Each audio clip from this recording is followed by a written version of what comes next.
What's going on? What's going on, everybody? Thank you for joining.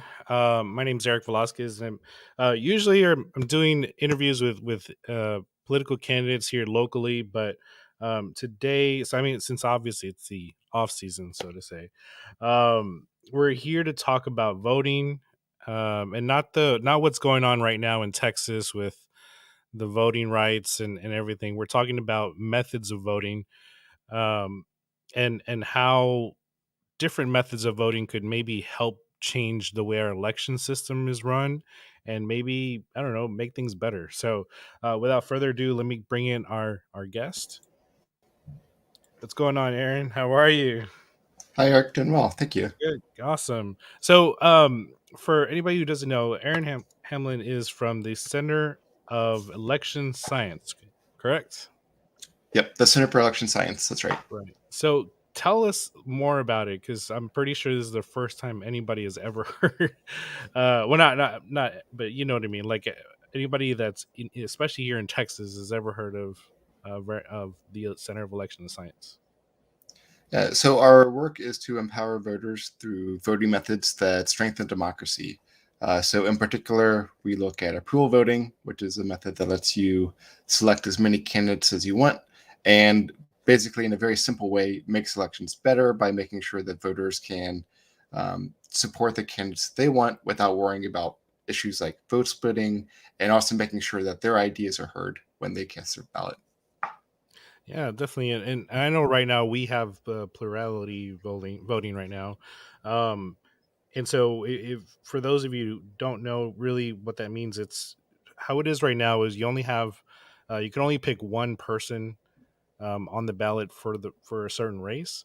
Um, and so, I know during the interview sessions that I was doing with all the candidates, I did bring up ranked choice voting. And ranked choice voting is basically where you pick your candidates in order. You could pick multiple candidates in order, um, by rank, and if your top person doesn't get it, then the next person, your next set of votes get tallied up for the next person for the next round, and you would have an instant runoff. Can you tell people why? Um, because you're for approval voting, right? So tell us what are the some of the cons of approval voting, because Austin actually up north about 60 minutes from here just passed approval vote, or not approval, ranked choice voting, this last election. Can you tell us maybe why that's a good thing or not a good thing? Yeah, so I mean, to be honest, I was kind of disappointed with the Austin initiative passing, and the reason for that is because in Texas, according to both the Secretary of State and the Attorney General, ranked choice voting is not legal in Texas, and there are alternatives like approval voting, which are, and approval voting really addresses a lot of the issues that instant or ranked choice voting attempts to solve. And so to me, it's a bit of a strange dilemma. So why is Austin working to pass ranked choice voting, which can't even be used? Like Yeah. the initiative itself said that it'll be implemented once it's even allowed. Right. Whereas with approval voting, it's ready to go. Like you don't need any fancy voting machines. And on top of that, it's illegal Why in is that though? Texas. Like why is it okay for approval but not for ranked choice? So Texas is kind of peculiar in the way that it sets up its requirements, and so it says that the Texas state law says that you have to have a majority with each election. Now, in the voting method world, that term majority is kind of weird and counterintuitive in a lot of ways. Um, but in any case, when the Attorney General and the Secretary of State answered that question about ranked choice voting, and that is, does it guarantee a majority? Their conclusion was no. And because their conclusion is no, it doesn't work. With approval voting, however, it's a very flexible system. So again, with approval voting, you just simply select, you're not ranking, you just pick as many candidates as you want, and the candidate with the most votes wins. Now, it's also very flexible because of how simple it is. It works on just an ordinary ballot. Again, you're just bubbling in as many candidates as you want. Uh, and then, but you can also do a top two runoff as well. And the way that Texas interprets majority is it says, okay, well, we want to have an election when there are only two candidates. and the candidate that wins between those two is the winner, that's how it interprets the majority. Only when there are two candidates left, not something simulated among rounds, which ranked choice voting does. And so Mm. with approval voting, you can do this top two approach, which is an approach that's already used in another place, St. Louis, Missouri. And so this is just kind of ready to go with approval voting and able to address these issues. So for me, I'm kind of baffled that uh, Austin and the folks who pushed that campaign went with ranked choice voting, which can't even be used, and is basically just saying that okay, we're going to keep using this terrible choose one plurality voting system and not consider other alternatives which can actually be used today. Right. So what do you say to the people who are saying, well, this is just because, third parties want to have their time in the voting system and be able to win elections. This is only for third party. What do you say about that? Well, with approval voting, it does benefit third parties. It gives them a much more accurate reflection of support. So if there's, say, an independent or even like say, a Green Party candidate or Libertarian candidate that you like, you can support them to make sure that their ideas aren't ignored. But also, it's helpful for everyone.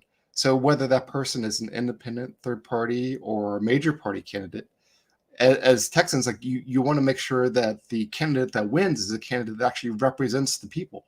So whether we're talking about El Paso or San Antonio or Dallas, each of these each of the residents within that city wants someone that represents them, and so you need a voting method that does that well. And so that's why we look at approval voting, because it does a great job of making sure that we are able to elect that consensus candidate, that candidate that really does the best job of representing everyone, whether that's a third party or independent or whatever. The end result is we want someone that does the best job of representing the people. Right. And so do you think the New York election, all that was passed, do you think that it was passed because they did want to actually see something different, or they wanted to see it fail? Because there was a lot of issues with the ranked choice voting and the results of getting those results back. So what was your take on that? I think part of what we're seeing in the US right now is a lot of popularity from ranked choice voting, and some of it just kind of being reflexive. A little bit of it's identity politics. So some folks thinking like, okay, well, like they identify as maybe being on the left, and then as a consequence of that, saying like, okay, well, all the people on the left say RCV is great, so I must like RCV, without really kind of giving it that critical, that more thorough critical look. And I would say that's not a good idea. Like we need to be able to think for ourselves, whether you're on the left or on the right. When folks are looking at ways that really are fundamentally trying to address some of the issues with how we vote, we need to be reflective about that. We can't just say, okay, well, this is my ideology, and so I have to go ahead and put my support this and not really think for myself. So the folks in New York City, I think they are kind of maybe have some cause to reflect about what they've done, and so uh, I mean, I think perhaps like some of it is a little bit of desperation in that there's a recognition that the way that we do elections now is really bad. This choose one method that we use is really bad. And people want to get away with that, move away from that. And so as a consequence, we need to start thinking about alternatives, but we can't just say, okay, I've heard of ranked choice voting. That has to be the way we go. We need to be more deliberate about this and think about what kind of consequences there are with going with ranked choice voting, as opposed to simpler options like approval voting that are not only simpler, but actually in many cases do the job better. Hmm. And I'll be honest. When I interviewed all the candidates, because I did about 50 candidates that I interviewed, and I did ask them every single question. I asked them about the ranked choice voting, and my thought process was just trying to get out of the system that we are currently in, right? Just something that we can see other states that are doing ranked choice voting. There's more states and more areas that are doing ranked choice voting and approval voting, correct? That's right. Um, Yeah. So, I'm just like trying to push ourselves into a different way of thinking. Um, but now I'm like, well, I probably should have, talked about approval voting more, really, even though it was um something that's not as wide, not that it's widespread, but something more that we can try to push towards that. But um, I just hopefully we can try to get that. So what are some things that your organization is doing to kind of spread that message to convince people to start looking in a different light of these two different types of approval methods, or specifically just approval voting?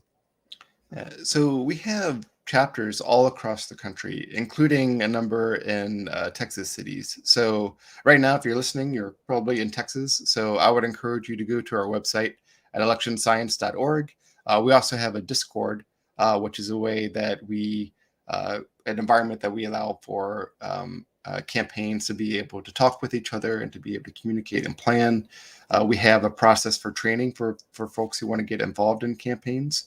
And so we really have all the groundwork available for you for being able to actually be able to take these steps. We know that this is hard and this can be challenging, but we try to make it easy as possible and create a venue for people to be able to get involved. Hmm. And so, what is the turnaround time that you're seeing, like success rates from starting a chapter in a certain city and seeing results? What are your what are those numbers look like? So with Fargo, North Dakota, which is the first place that we worked with, they had seen a series of terrible results. People were winning with under 30% for some of their elections. And it was really just unclear. Like when someone won, it was like, well, like maybe they were the right winner. Maybe. Like, I don't know. And that doesn't instill confidence in the Mhm. people we elect. And then in uh, um, St. Louis, Missouri, there was an issue of really terrible vote splitting within the Black community that was causing the people who were winning, particularly the mayor seat, to really not be very representative of the voters themselves. And so right away we saw results there. In fact, we didn't even have to wait until the first election. The mayor who uh, had really won largely as a result of vote splitting. The moment that the ballot initiative for approval voting had passed, she announced that she wasn't going to be running again. It's like just the writing was so clearly on the wall.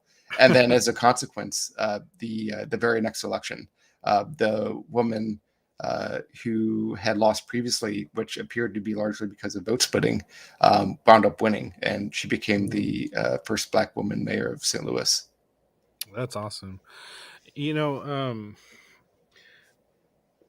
what what do you think is going to be that for Texas? I mean, for Texas, what do we have to do here in order to start that process? For example, in San Antonio, if we wanted to start that process of trying to get approval voting started, how hard of a task is it? Because from people's minds and their vision, they think that they wouldn't be able to change it, right? Or they would need to be a lot of things that would need to go into play. But what are some things that we can start doing? Well, first off, it's way easier than with ranked choice voting. As an example, like as we saw with Austin, like their first step is try to convince the state legislators in Texas to allow them to do it in the first place. Well, with approval voting, you can skip that step. You don't have to worry about that step. So at the Center for Election Science, we provide support to help get that initial ball rolling. So in terms of of organization, getting the key people connected, looking at logistics for things like polling, things for like some of the legal review. We provide those resources, and then from there, we really rely heavily on the folks on the ground to be able to execute the campaign. And so it's really while we provide a lot of the resources and logistics, it's really the people on the ground that are getting this movement going. So if you're in San Antonio or El Paso or Corpus Christi, and you want to see this change, like we're relying on you, but also in turn you can rely on us for support. Mm. Um, there was a question I was going to have, but I forgot.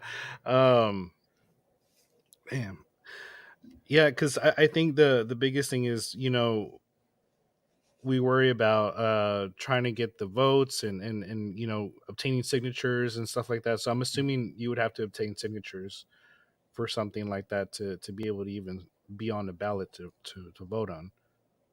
That's right. Yeah, but I mean, this is uh, uh, to to kind of coin a cliche. This is not our first rodeo.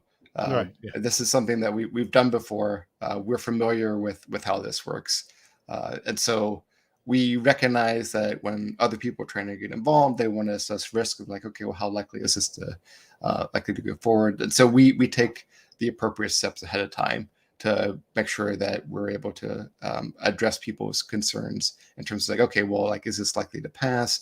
Are there other hurdles that we need to address? Those are issues that we address right up with Mm. partners within these communities. So what are there any on your like target right now in Texas, or any cities that you're targeting right now to hopefully try to get that set up for approval voting? Well, right now we have folks in Dallas. We have folks in Austin, which just passed ranked choice voting, so it becomes more challenging. Yeah. Um, but we're really relying on like I mean here like the listeners that you have and saying like, okay, if you're in a city in Texas, particularly like, and Texas has a number of very large cities, and you are like fed up with not being able to have your voice heard and to have your neighbor's voice heard, like these are the steps that we need to take. We need a solution that is able to work for you, that is just not a pain, that is again like being able to allow voters to select as many candidates as they want, getting that nice consensus winner, and making sure that all these candidates have that accurate reflection of support, so that when we're voting, that our voice is heard, because the support that candidates get with the policies that they push forward, like that's our voice. They're speaking through us, and if their support is not reflected accurately, then our voice is not heard accurately. And so again, like we're just making sure that people are aware of the solution, and for the folks who are really just fed up and said, okay, well, I want the solution now. Well, we also provide the resources to make that happen. So again, if this is something that you're excited about and you're listening to this, you can go to electionscience.org. You can also sign up for our newsletter to learn more about our work and what we're doing. But you can also sign up for chapters and get involved that way. And that's how we get from point A to point Z, when you actually get that democracy that you've been really struggling for. Yeah. So with the I know here in Texas they're really trying to push for voting down the ballot, the voting straight ticket, right?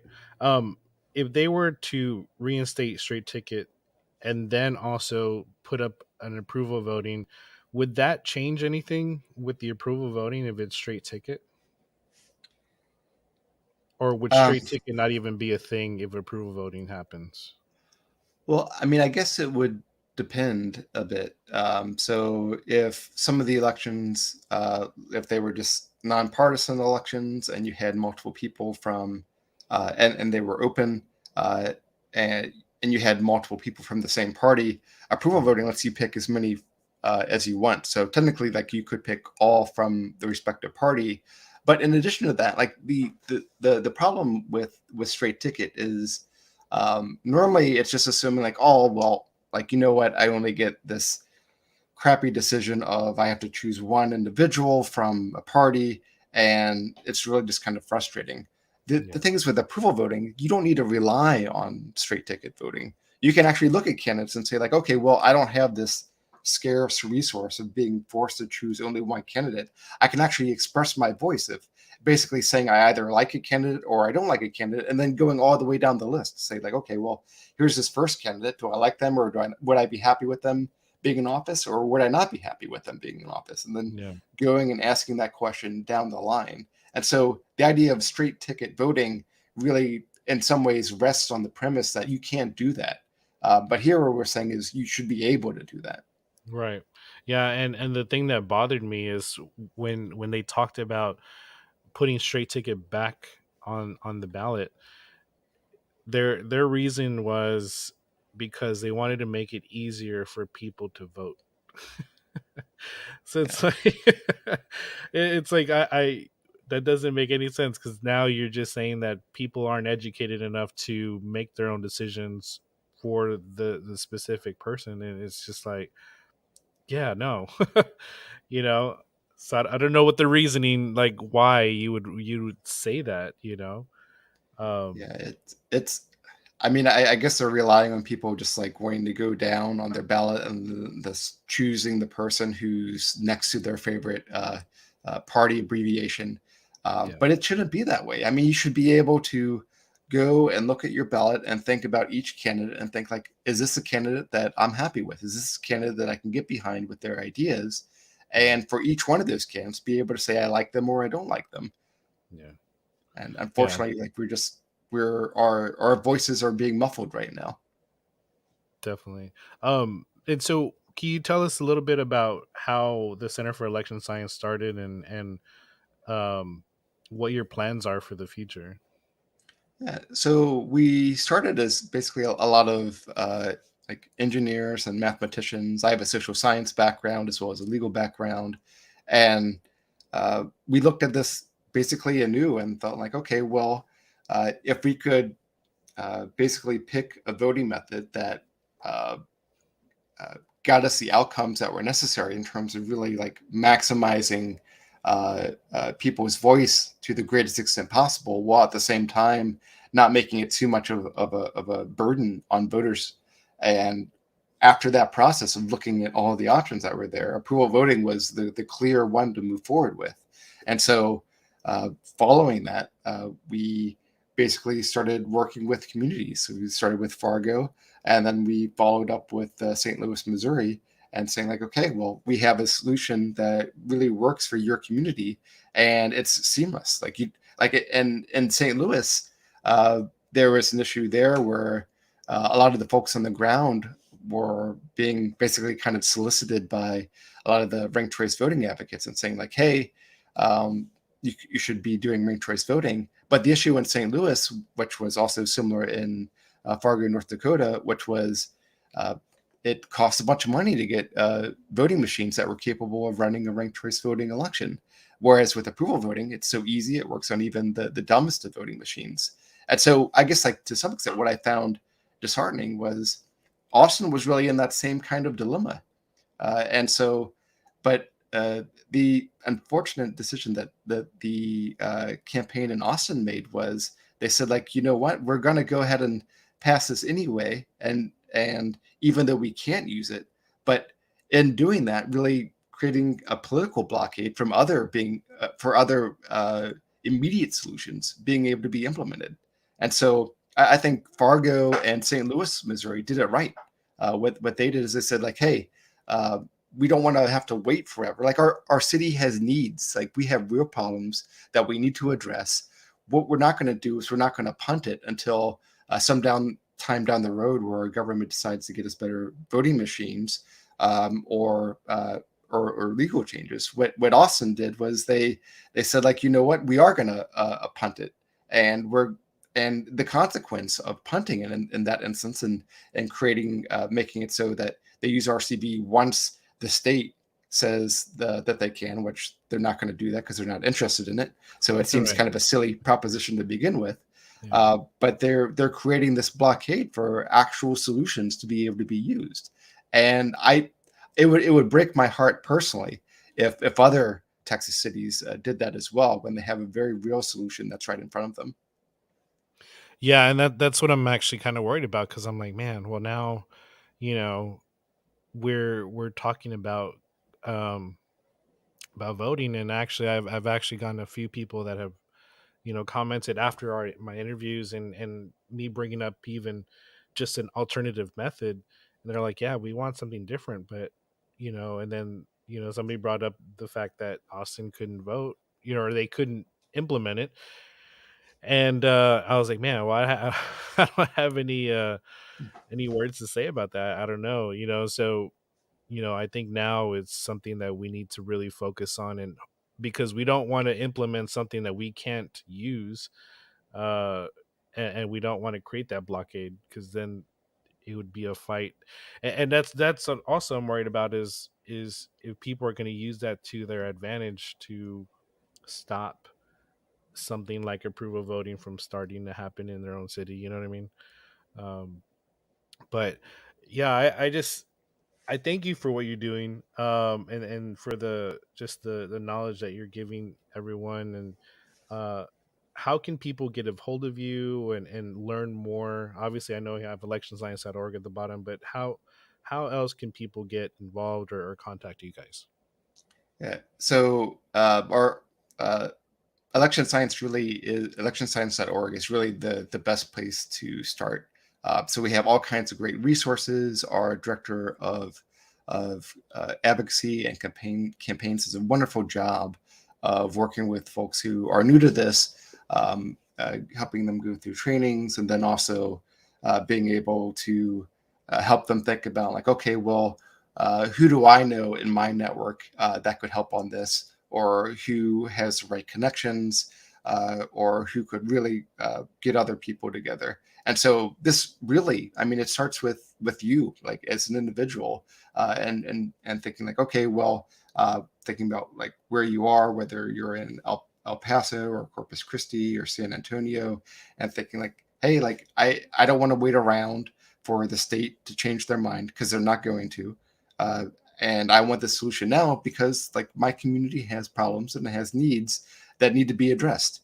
And so if you go to electionscience.org and go to the take action, and then sign up for campaigns. We also have a Discord, which has your city already listed in there. And so we have a pretty straightforward approach for just getting involved, getting started, and really we help you along the way. Awesome. Are there any last things that you want to say before we wrap up? Yeah. So, um, in terms of really being mindful of some of the issues with the current way that we vote, I mean, I'm sure all of us have faced this frustration where uh, we get this kind of surprise victory from someone who looked like they shouldn't have won, and yet they did. But that happens as a result of something called vote splitting, when you have a bunch of candidates, some who have some similarities in terms of their policies, and because we can't support multiple of them, the vote divides between them, and we can have really odd winners as a consequence of that. Whereas when we're able to pick as many as we want, uh, we are able to compromise to some extent. And so and it doesn't take a whole lot of people doing that compromising. You could, I mean, you could have elections where maybe only a quarter of people choose more than one, but those are the people who are kind of like on the fence, like maybe they're a little bit more right of center or left of center, for whatever center is for your community. And it's those folks, and it doesn't take very many. It's those folks who are able to help push the electorate to what helps them as a whole, and allowing for that more consensus candidate. And we've seen this in St. Louis, what finding candidates that work for them. We've seen this in Fargo and candidates that work for them. And then we also do research regularly, looking at different elections and seeing how it plays out in different types of voting methods. And we can consistently see approval voting really doing this great job of electing these consensus winners. And then not only that, just making sure that all of the candidates, even the ones who don't win, making sure that they get that accurate reflection of support. Because I know that there are people out there who they have an independent that they like, or a Green Party or a libertarian candidate that they like, and they want to make sure that their ideas are heard out there. But right now, those ideas aren't getting heard. People are saying, "I don't want to waste my vote on those candidates." But with approval voting, you can support those candidates, and then in addition to that, if there's another candidate that you think is more viable and more likely to win, you can support that candidate too, if you want that candidate, if you would actually be satisfied with that candidate taking office. So, Right. Oh, and that's the other thing that I did want to ask is, when implementing approval voting, are you seeing a boost of numbers in people actually coming out to go vote now? Because right now, like in here in San Antonio, we only have like 11 or 13% of the population voting. Um, so, is there? Do you see anything like that's maybe boosting the voter turnout? Yeah, and it's a little bit complicated to judge because like we've been going through a pandemic, and it's very difficult to kind of judge turnout during a pandemic. But one of the other approaches that can be done here is a lot of Texas cities make it so that their local elections don't coincide with the statewide elections, and so as a consequence, the localities really have some hefty bills that they have to pay to run these elections, and then on top of that. I mean, uh, uh, voter fatigue is real. Like we all have busy lives, and maybe we don't want to go and vote like half a dozen times a year. And as a consequence of that, like there are solutions there. For instance, you can have your local elections and your statewide elections on the same day and have those sync up. That's one way for uh, cities to be able to save on cost. And then you can also, again, like do that with approval voting.